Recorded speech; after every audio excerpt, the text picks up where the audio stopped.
Vamos a abrir nuestras Biblias en el libro de Génesis, en el capítulo 8. Génesis 8, versículos 15 al 22.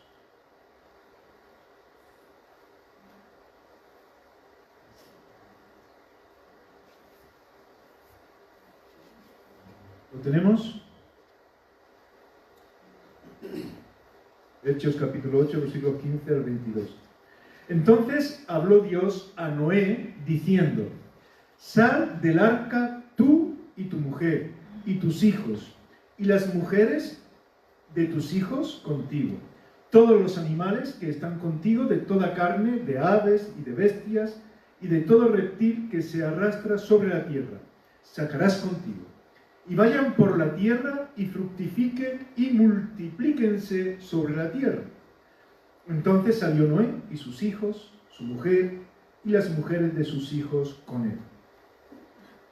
Todos los animales y todo reptil y toda ave, todo lo que se mueve sobre la tierra, según sus especies, salieron del arca. Y edificó Noé un altar a Jehová y tomó de todo animal limpio y de toda ave limpia y ofreció holocausto en el altar. Y percibió Jehová olor grato. Y dijo Jehová en su corazón: no volveré más a maldecir la tierra por causa del hombre, porque el intento del corazón del hombre es malo desde su juventud. Ni volveré más a destruir todo ser viviente, como he hecho. Mientras la tierra permanezca, no cesarán la sementera y la siega, el frío y el calor, el verano y el invierno, el día y la noche. Este es un fragmento, una parte de lo que la palabra de Dios nos enseña o nos dice sobre el proyecto del arca. ¿Por qué vino un arca? Quizás podríamos mencionar algunas cosas así rápidamente que os venga a la mente sobre el arca. Hemos escuchado algunas cosas con los niños, pero ¿por qué se hizo un arca? ¿Por qué creéis? ¿Qué pasó? ¿Alguien sabe? ¿Una cosa que os llame la atención? ¿Quién entró al arca? Que lo hemos leído. Por arrancar. ¿Quién? ¿Animales? Noé. Sus hijos. Las nueras. Y su mujer. ¿Alguien sabe cómo se llamaba la mujer de Noé? ¿O las hijas? ¿O las mujeres de los hijos? No, yo tampoco, porque no se sabe. La Biblia no dice nada, aunque hay por ahí una tradición que habla de una tradición judía que habla de la mujer de Noé, pero la Biblia no lo dice, entonces no doy apuntes de ello porque tampoco es necesario. ¿Y por qué entró Noé? Ya que no decís vosotros, os hago preguntas. ¿Por qué entró Noé y no otras personas al arca? ¿Podían haber entrado otras personas en el arca? Sí, pero no entraron. Y Noé entró con la familia, pero entró. Pero antes de entrar, ¿qué pasó? Tuvo que hacerla. ¿De dónde vino el arca? No cayó de cualquier sitio, no, además estaba en seco. Era un barco que se fabricó en seco, con la previsión de que iba a venir una gran lluvia, un diluvio. ¿Y por qué fue Noé el llamado a hacer el arca? ¿Alguien recuerda? Porque fue hallado justo. Porque él fue hallado justo. Dice la Biblia que él era perfecto delante de Dios, lo que no implica que él fuese una persona que no tuviera ningún error. Da a entender la Biblia que él buscaba las cosas de Dios, mientras que todo el mundo estaba en la corrupción, se había olvidado de Dios, estaban en otras cosas contrarias, el mundo se estaba exterminando. Y eso es importante que lo tengamos en cuenta. Y por eso vino un diluvio que vamos a ver lo que iba a implicar. Y estuvo lloviendo 40 días y 40 noches, como hemos escuchado, y el diluvio cubrió la faz de la tierra, incluso los picos de las montañas, nos dice la Escritura, y nos dice incluso cuánto cubrió por encima de las montañas. Bueno, podríamos quizás dejar algunos apuntes más de todo lo que aquí ocurrió alrededor de todo ello. Pero vamos a entrar en algunas cuestiones que yo entiendo que es importante para nosotros como hijos de Dios, porque son principios que encontramos en la palabra de Dios para nuestras vidas. La Biblia no es un cuento de historias, es la palabra de Dios para expresar su voluntad para nosotros. Y tenemos que ver qué es lo que Dios nos dice por medio de su palabra, que es viva, que es eficaz para nuestras vidas, para darnos a entender cómo comportarnos y cómo tenemos que vivir en este tiempo que es tan diferente en muchas cosas al tiempo de Noé, pero muy similar en otras cuestiones que tienen que ver con el corazón del ser humano. Entonces hemos dicho que Noé hizo un arca, ¿no? ¿Y lo hizo con quién?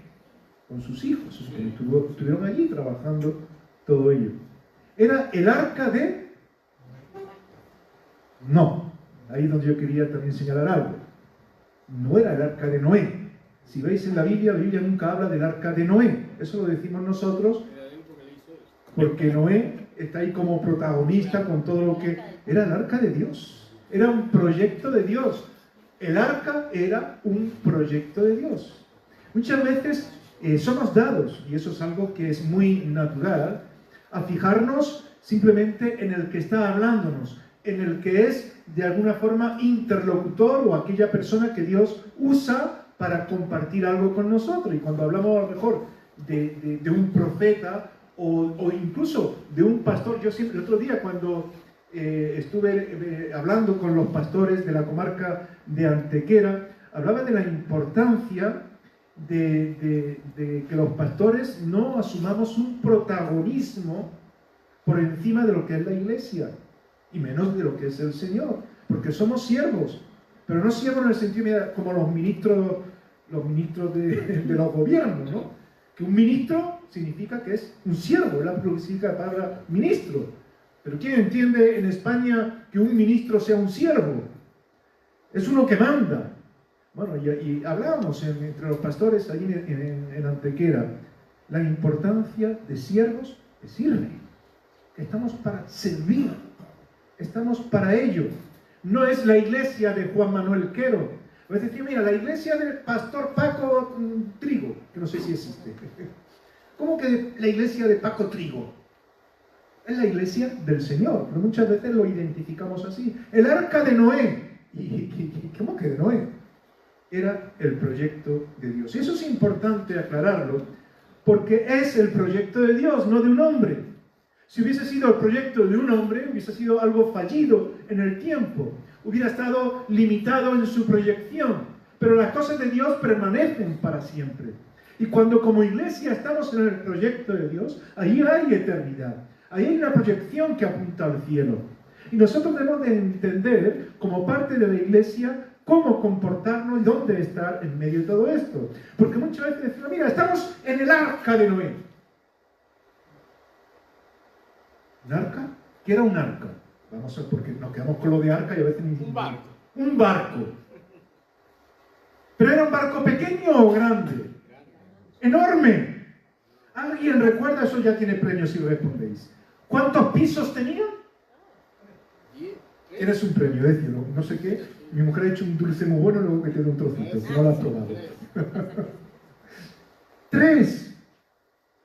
¡Caramba!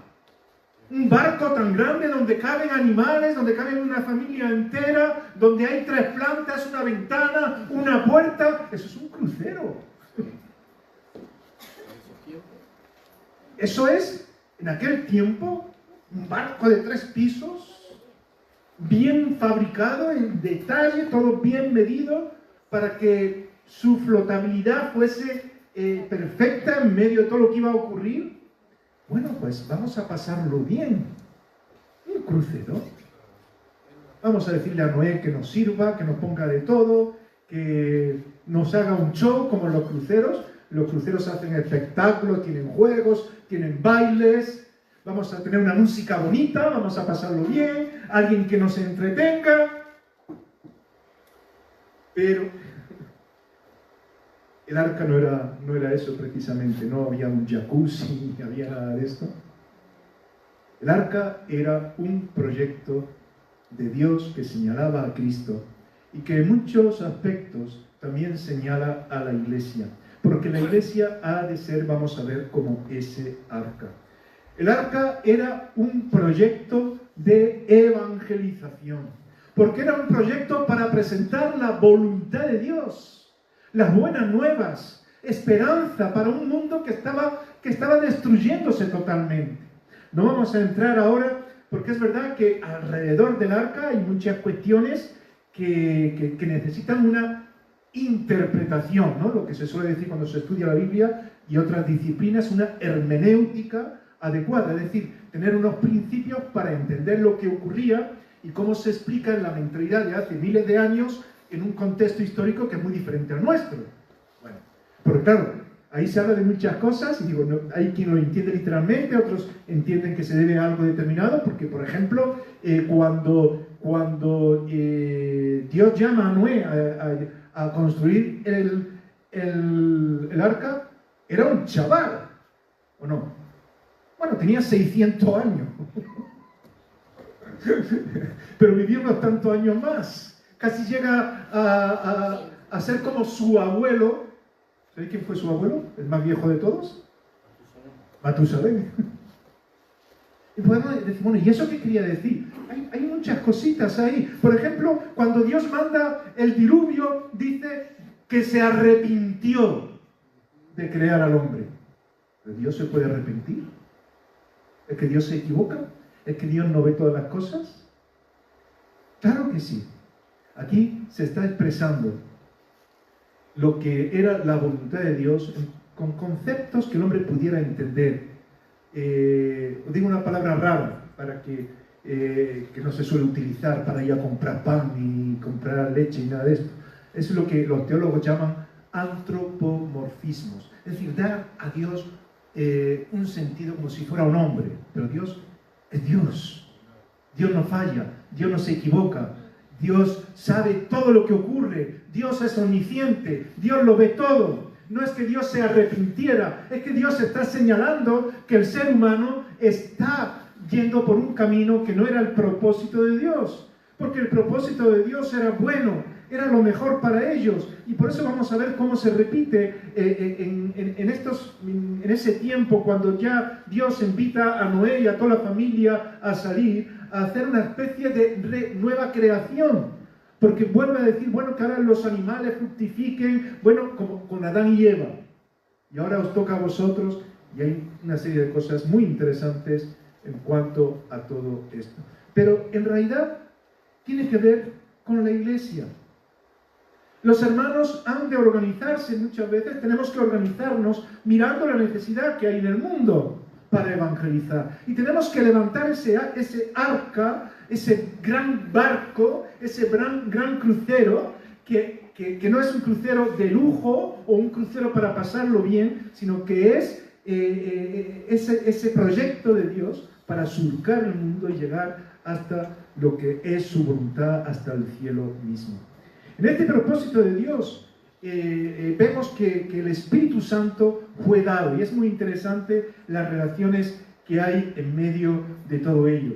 Cuando una persona sigue a Cristo, no tiene una religión simplemente que dice, mira, hay que cumplir las normas. No, es que tiene a Cristo realmente, que Cristo le ha salvado, es que ha entrado al arca de salvación para vivir una etapa que es eterna y que es diferente y que tiene una proyección que apunta a compartir con otros que pasen. Ese es el propósito de los cristianos, un proyecto que es, en definitiva, evangelizador, presentar el Evangelio. Y el Espíritu Santo forma parte de los cristianos para llevarnos e impulsarnos a ello. ¿Cuántos aquí tienen al Espíritu Santo? Sí, si tú eres cristiano tienes al Espíritu Santo. No hay duda. Si de verdad tienes a Cristo, tienes al Espíritu Santo. Dice la palabra de Dios que el que no tiene a Cristo no es de Él. Es decir, no tiene, perdón, que no tiene el Espíritu Santo no es de Cristo, no ha aceptado a Cristo nunca. Es decir, que si hemos aceptado a Cristo, el Espíritu Santo está con nosotros para llevarnos a hacer aquello que en el Señor podemos realizar. Reparte dones, nos da todo aquello que tiene que ver con capacidades para hacer su voluntad. Y en ese aspecto hemos de realizar una tarea que nos es dada para presentar al mundo el mensaje de salvación. El arca no era un crucero para pasarlo bien. ¿Cuántos habéis hecho algún crucero de los que estáis aquí? Ninguno. Hay que organizar uno. Vamos a organizar uno. Mira, Cristian es el único. Bueno, ya nos dirás cómo fue la experiencia. Yo con mi mujer, desde luego, no podría hacerlo, porque ella pisa un barco y aún estando sin salir ya se empieza a marear. Es decir, que sería complicado meternos en un crucero. Porque cuando estábamos en Canarias ahí tocábamos un barco y rápidamente ya, bueno, digo nada, ni para llegar a otra isla que está al lado. El proyecto al que Dios nos llama es que es diferente y a veces pensamos que es un crucero, de verdad. Pero mire, creer en Cristo es vivir en plan, no voy a tener problemas, todo fenomenal, lo mejor en todos los aspectos. No es un crucero. Vamos a ver. ¿Vosotros imagináis entrar en un barco lleno de animales?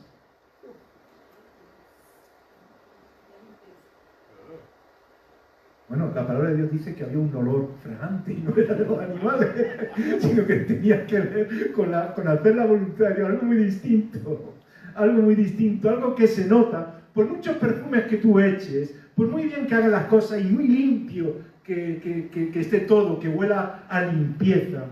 Es decir, si Dios no está en medio de nosotros, no va a haber ese olor fragante.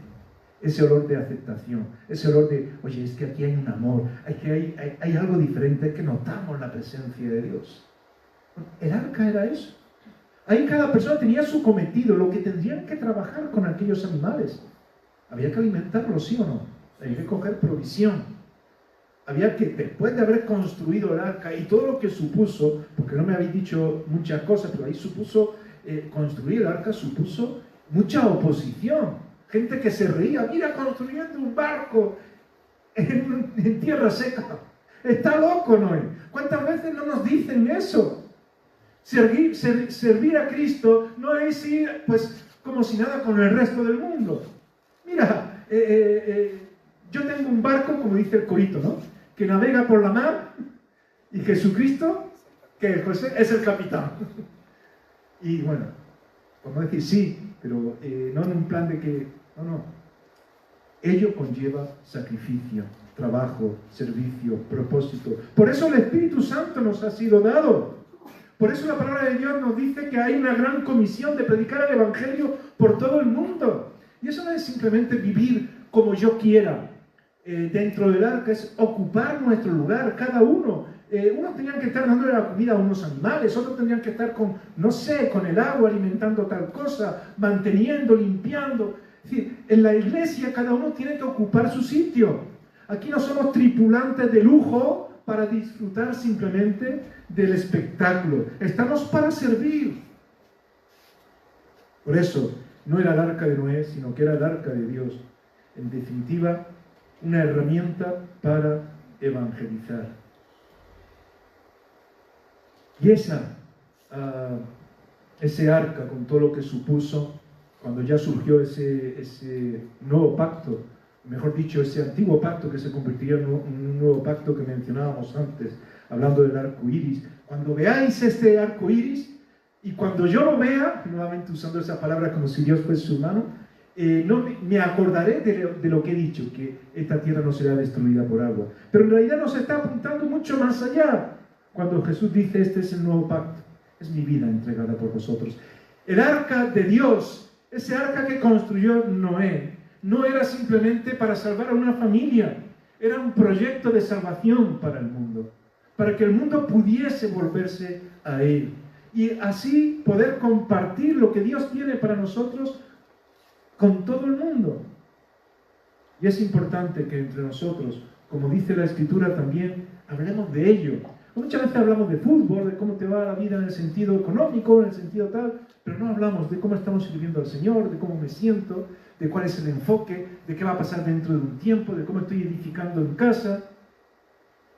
Recuerdo una vez que fui a una peluquería nueva, que no había ido antes, a cortarme el pelo, y me atendió una chica, y yo dije, bueno, aquí tengo, como ella tiene que, voy a aprovechar y le voy a compartir el Evangelio también. Entonces, cuando ella estaba cortándome el pelo, estaba ahí con mi cabeza, empecé a hablar del Señor. Digo, vamos a ver si no me pega un tranquilón, veo que es un tranquilón, y me deja regular cuando... Pero qué bueno, porque empecé a hablar con ella, y me dice, sí, yo también creo y tal. Y le dije, bueno, pues yo soy pastor en una iglesia. ¡Ay, qué privilegio cortarle el pelo a un pastor! Y digo, qué bueno, no me va a cobrar nada. Porque en aquel tiempo andaban las cosas regulares. La verdad es que pudimos estar hablando mientras ella me cortaba el pelo de pasajes bíblicos, y porque ella me preguntaba, porque no, yo soy Juan Manuel, tal, pastor en tal iglesia, ay, qué bien, pues yo me congrego en tal sitio, ¿y qué piensas de esto? Y empezamos a hablar de las necesidades, de alguna forma estábamos evangelizándonos en el sentido de compartir los proyectos de Dios para nuestra vida. Me cortó el pelo muy bien, dicho sea de paso, me arregló el pelo muy bien. Pero qué bueno es poder compartir el Evangelio de una forma natural, como una familia que sirve sin perder el rumbo. El Arca era un proyecto que apunta a la Iglesia, es un proyecto de evangelización. El fin no era el Arca, porque el propósito era que el mundo se volviese a Dios. Ese era el propósito.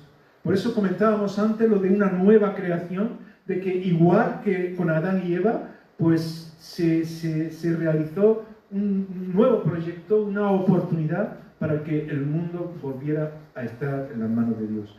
Y ya digo, hay muchas cosas que aquí no podemos comentar. Hay algunos que hablan de un diluvio totalmente universal, hay otros que dicen que fue parcial, porque hay una serie de cosas que hay que apuntar en medio de todo eso. Pero es muy interesante que de los 3 hijos de Noé, que eso sí recordáis los nombres, ¿no? ¿Cómo se llamaban los hijos de Noé? Cam y Seth. Cam y Jafet. Bueno, o Cam, Sem y Jafet, como. Y es muy curioso, porque ahí ocurre una serie de cosas. Dicen que de Cam vendrían pues toda la etnia camita, que sería el padre de la tierra de Canaán. Tenemos a Sem, de donde vendrían todos los semitas, y de Jafet, donde se abriría también una línea, algunos dicen étnica, muy diferente. Y es curioso porque Dios bendijo de forma especial a las vidas de Sem y su descendencia, así como la de Jafet. Pero Cam tuvo algunos problemas, por algunas cuestiones que ahora no hace falta comentar, pero que no actuó de forma adecuada.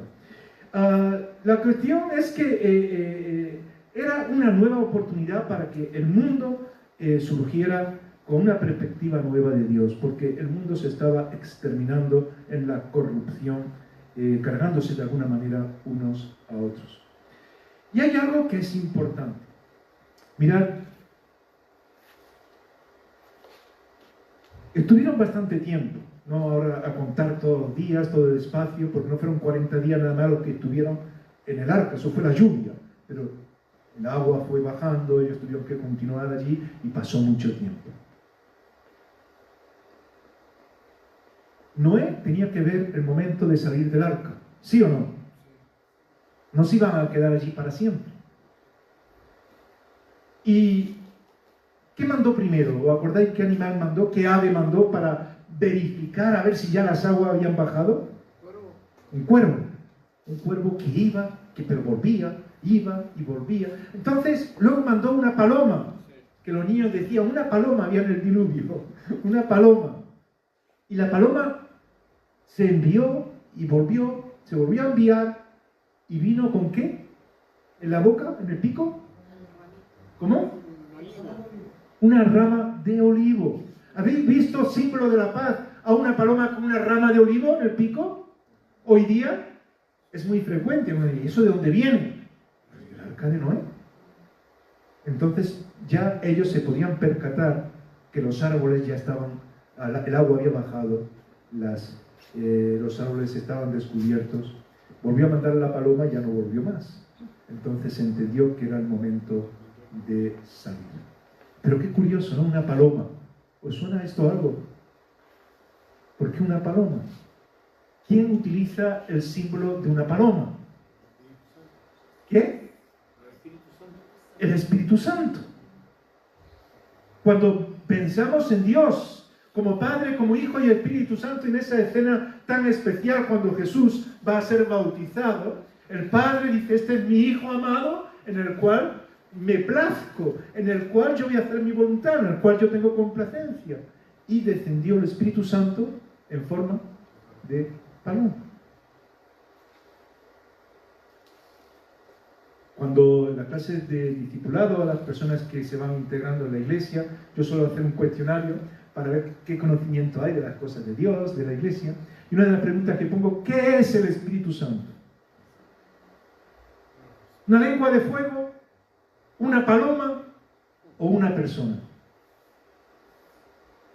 Uno me pone: pues el Espíritu Santo es una paloma. No es una paloma. Tomó esa simbología, esa forma de paloma. Es una persona, porque creemos en un Dios que es un ser en tres personas: Padre, Hijo y Espíritu Santo. Y el Espíritu Santo tiene que ver con el proyecto de la iglesia también. El Espíritu Santo que como Dios que es eterno, y ya al principio de la creación ya estaba, dice la Escritura, que el Espíritu estaba ahí moviéndose, formando orden en medio del caos de la creación. Bueno, dice que el Espíritu Santo vendría a las personas que creían en Él, y que los creyentes esperasen la venida del Espíritu Santo para comenzar a vivir y servir como iglesia. ¿Os acordáis? Algo que ocurrió el día de Pentecostés. Pero con Noé hay una paloma también. Una paloma que marca el inicio de algo. Una paloma con una rama de olivo que implica una nueva oportunidad y que podríamos decir tiene que ver también con la paz. Paz que es fruto del Espíritu Santo. No es la paz de una guerra pactada donde mueren muchas personas, es la paz de la obra del Espíritu Santo. No es la paz donde se masacran a unos y se imponen unos sobre otros. Es la obra de Dios buscando a las personas sin hacer diferencia entre unos y otros para que entren a su presencia, a ese arca, a ese formar iglesia para vivir como Él quiere. Y ahí es donde empieza a haber vida. Esa paloma no solamente supone paz y una oportunidad, supone un propósito para vivir una nueva vida en Cristo cuando tenemos la perspectiva de lo que Cristo hizo por nosotros. Era el momento de salir del arca. Es importante que entendamos que Dios tiene un proyecto para nosotros. A veces nos acostumbramos, creemos que servir a Dios es estar en el arca todo el tiempo, poniéndole todavía juntas de brea, de alquitranar o de alquitrán, para que no nos pase la contaminación del mundo, tenerlo todo muy así. Pero ya es el tiempo de salir del arca.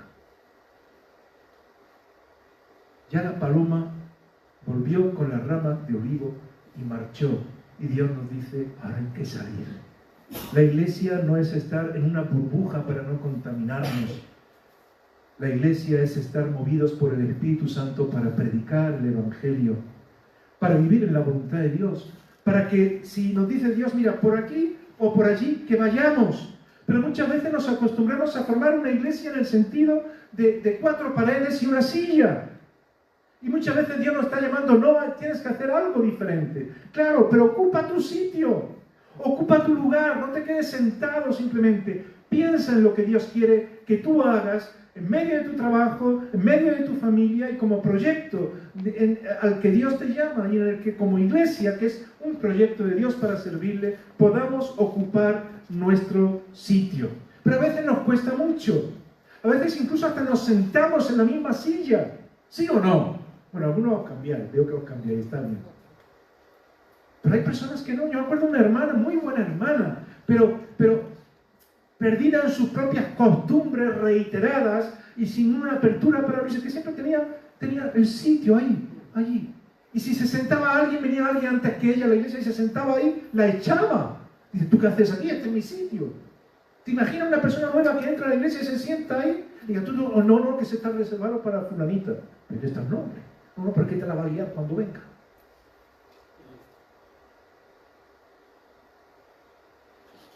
Al final tuve que hablar con la hermana, decir, hermana, si ese es tu sitio, haz de tu sitio el privilegio para otra persona. Tú estás aquí para servir.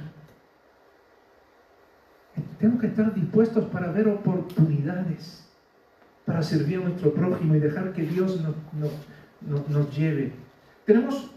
Cuando navegamos en ese arca, podríamos decir, tenemos una carta náutica, es decir, tenemos una dirección, no vamos sin rumbo. La palabra de Dios nos muestra cómo movernos y a dónde ir. Y Noé, una vez abiertas las puertas, tuvo que salir, levantar un altar a Dios y comenzar en la dirección que Dios quería, con sus aciertos y con sus propios errores. Quisiera ir terminando, pero fijaros, vivimos en un mundo al que tenemos que abrir las puertas de la iglesia, un mundo donde hay problemas de mucho tipo, un mundo donde hay personas que se están muriendo y que nadie le comparte el evangelio. Digo personas que están muriendo y pienso en hospitales. ¿Será que tengo yo un llamamiento para servir al Señor en los hospitales? Hay puertas que se abren.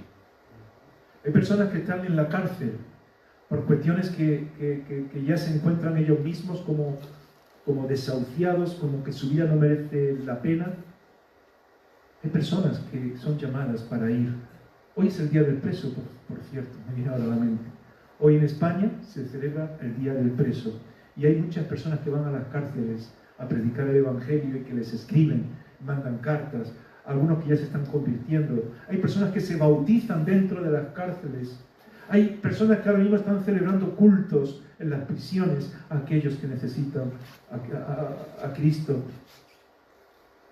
Es ministerio entre los migrantes que tienen problemas de diferentes clases. Es abrir las puertas entre los vecinos. Es reunirnos en las casas. En la iglesia tenemos el proyecto de las 3 Cs para reunirnos en una casa, invitar a otros. Es salir de ese rincón del Evangelio al que a veces nos acomodamos y decimos, esta es mi parte. Cuando el Espíritu Santo nos ha sido dado como esa carta para que podamos navegar en este mundo. Mirad, el arca simboliza a Cristo. Y tenemos que estar dispuestos a servir a Cristo. Tenemos que estar dispuestos a servir a Cristo. Cristo es la cabeza de la iglesia. La iglesia es el cuerpo de Cristo. Jesús ha entregado por todos nosotros. Y nosotros somos llamados a ir como embajadores de Él, a hacer ver al mundo que sin Él el mundo se pierde.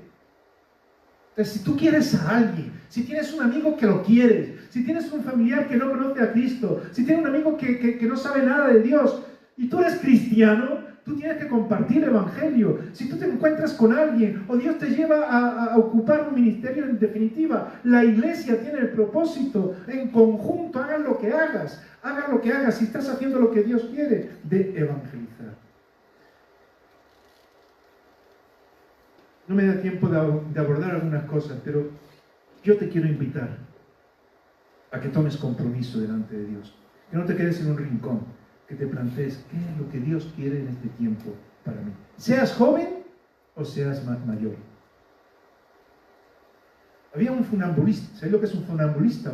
Una persona que anda por un cable, por la cuerda floja, y estaba haciendo un espectáculo en un sitio donde había una multitud de personas, y decían, ¿creéis que yo puedo pasar? Puso un cable de acero entre un edificio y otro. ¿Creéis que yo puedo pasar de un sitio a otro? Todo el mundo dijo sí.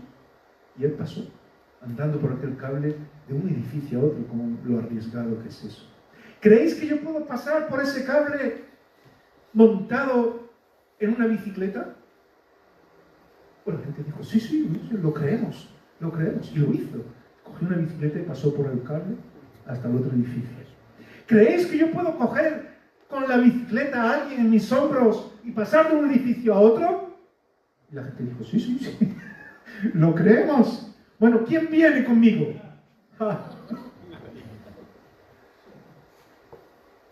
Nadie. Hay muchos cristianos que son así. Sí, yo lo creo. Pero ahora de que le digamos a Dios, voy a hacerlo. Eso no es creer. El arca de Dios, a pesar de que la gente se ría por lo que estemos haciendo, es una invitación a que el mundo se salve y a que los hijos de Dios que ya hemos experimentado esa salvación, nos pongamos en movimiento. Recuerdo en un tiempo de crisis económica que algunos bancos abrieron depósitos para invertir. ¿Sabéis cómo llamaban esos depósitos? El arca de Noé. Los depósitos de Noé. Pon tu dinero bajo buena cobertura.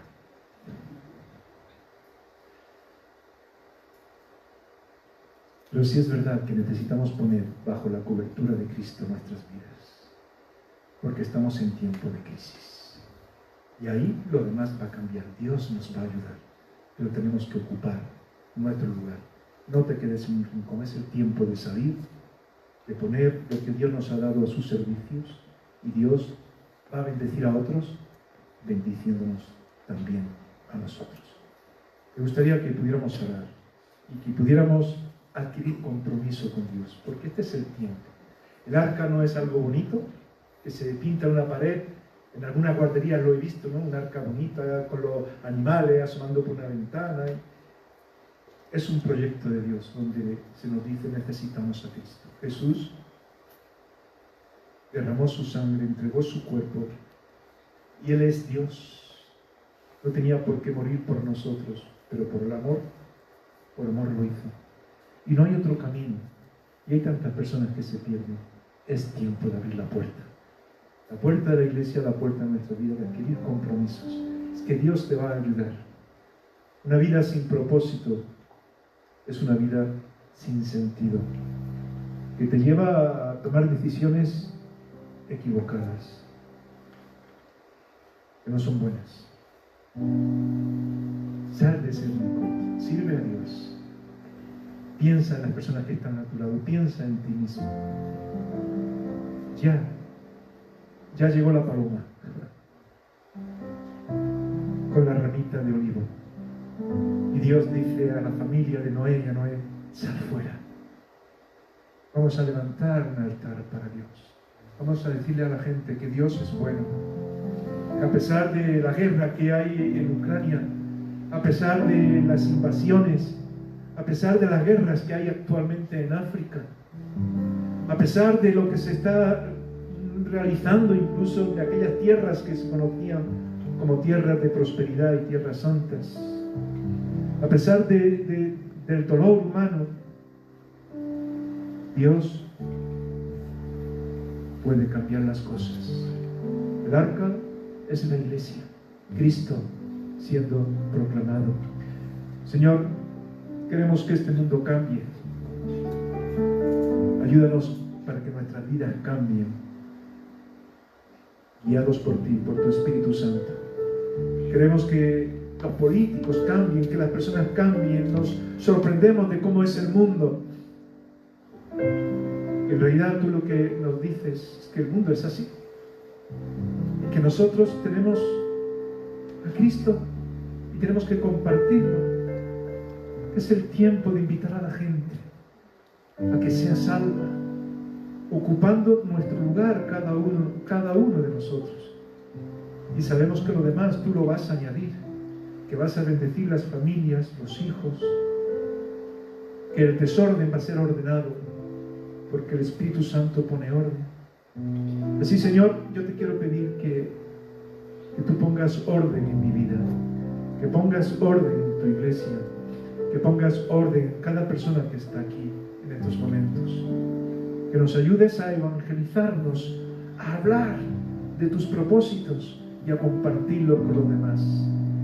Que tu Espíritu Santo nos muestre ahora también cuál es el sitio que yo debo de ocupar, y que no me acomode, que va a haber tiempo para todo lo demás, pero tú eres el propósito, porque tú eres el motivo para vivir y la misma vida. Gracias porque un día tú abriste un arca para refugio, y hoy Cristo es refugio eterno para cada